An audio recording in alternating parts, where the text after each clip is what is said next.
Right, everybody, welcome back to the latest news. Now we'll be talking the latest on Anthony Benjamin Sesko. We'll talk about that. I mean, the main focus, well, I'll try and do some news about Sesko. I think there's been a lot of Sesko news, a lot of news coming out. But we'll talk about Onana being ready for the preseason game.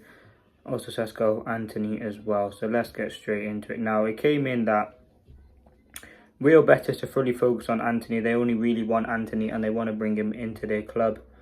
I've seen that come. I can't remember where the source was from, but again, it's Anthony wants Real Betis. It was something along the lines of that, and I think Anthony is certainly a conversation to have. I think his exit should have been more or less confirmed by now. Here, Anthony has turned down a Saudi offer, holding out for Real Betis. As the transfer deadline approaches, Betis believes that by rejecting their offers, Anthony will force Manchester United to accept their loan proposal. So, listen, Anthony, Real Betis will meet with Manchester United reps this weekend while they're in England for a friendly against Sunderland. Anthony's campus made it clear they only want Betis. So, yeah, let's see what happens with the Anthony stuff. Again, he only wants Real Betis. It will probably be a loan. Again, it will be frustrating. I mean, we could see a possibility where all the players, Sancho, Anthony, Garnacho, Rashford and Malacia all end up on loan, which will not be good for United finances because we still will be paying them probably 50% of their wages while they're playing at a different club. I think Rashford's gone on loan. Fine, that deal's done. I think Anthony needs to be sold, whether that's in the region of 15 to 25 million. Sancho, there's not really too much going on about his exit, whether that's in the region of 15 to 20 million, whether that's Juventus or Borussia Dortmund or a different club.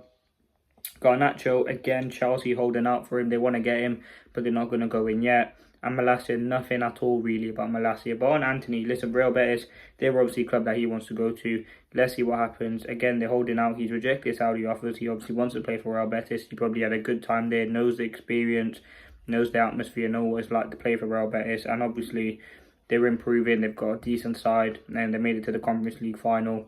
They're in the league, so again, he probably wants to stay out there. So let's see what happens with Anthony. I hope he does have a good career when he does leave. He has quality, he has talent. He's just not enough for Manchester United, to be honest. But yeah, Real Betis interested. He has rejected Saudi offers. So yeah, let's see what happens there. Now, Benjamin Sesko, let's talk about him. According to Craig Hope of the Daily Mail, he is a reliable Newcastle journalist. Newcastle stepped away from the Benjamin Sesko race.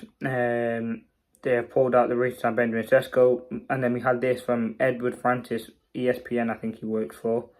Sesko has agreed to sign for United this summer. Manchester United will try and negotiate the price for the 22-year-old. However, as he sees United as a special club, Leipzig are willing to dock 10 mil off from the asking price. Manchester United want this done by the start of next week. So, listen, again, the source isn't the most reliable, but there's some interesting things in there. 10 million off the price. Is that due to the Ravel relationship?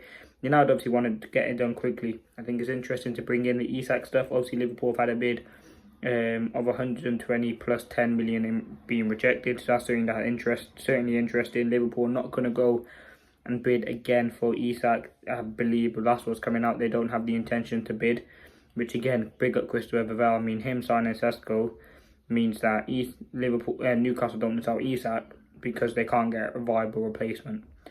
I think Sesko, again, that deal will happen. United want it done as soon as possible, which is understandable. He won't play any part in pre-season if we do sign him. So again, it'd be another one of those Casemiro, who else do we sign, like a Varane. When you bring him in, the season's already started probably. Or you might bring him in maybe in between the Fiorentina and the Arsenal game, but he still won't be ready for the start of the season. I don't know whether he's been training or doing what with Leipzig. I don't really know. So we'll have to wait and see. We'll see what his fitness is like when he comes in. But United want this deal done as soon as possible. I mean, if we get it done by the start of next week, which is being reported, you say maybe get it done Monday, Tuesday. He signs on Wednesday, does medical Thursday. Could be in training by Wednesday, Thursday, maybe Friday. That would be pretty hopeful. Maybe get some veiled on the preseason game next week. That'd be something good to look forward to. But yeah, hope United want to move quick. They have the intention to get the deal done. Internally, United really rate him and they want to get this deal over the line. So yeah, listen, Benjamin Sesko, that's the latest update there. Newcastle reportedly pulled out. United are close to getting the deal agreed. We will obviously make that bid soon and we will keep you up to date when that bid does go in. So let me know your thoughts. Now the last thing, Andre Onana has an outside chance of returning for United final pre-season friendly against Fiorentina at Old Trafford next week. He should be available for the Premier League opener at home to Arsenal. Listen, Onana's going to be our first choice keeper unless anything changes, which I don't think it will on the goalkeeper situation. We've been linked to Martinez, we've been linked to Donnarumma.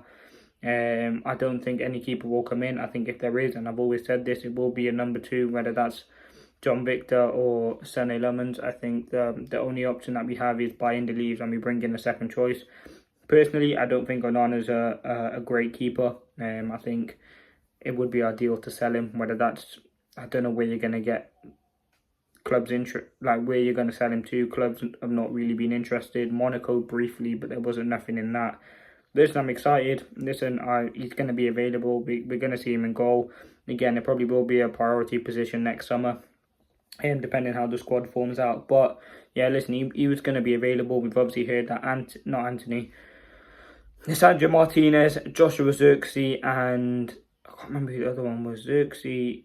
Oh yeah, it was Onana. Onana, Zirkzee and Martinez are all back in light training with United now. So again, there's hope that Martinez, again, he won't be available for a while yet. Maybe a couple of weeks, maybe even 2-3 months. Onana, as I said, there's hope for him to be available for the game against Arsenal. And Zirkzee, again, he's in light training, hopefully. Well, there hasn't really been too much. He has a little knock. So again, we'll have to wait and see what happens today. But listen, that has been the latest news update. Leave a like, comment, subscribe if you're new. And yeah, we keep you up to date with all the latest Manchester United news. Sorry, it's a bit late.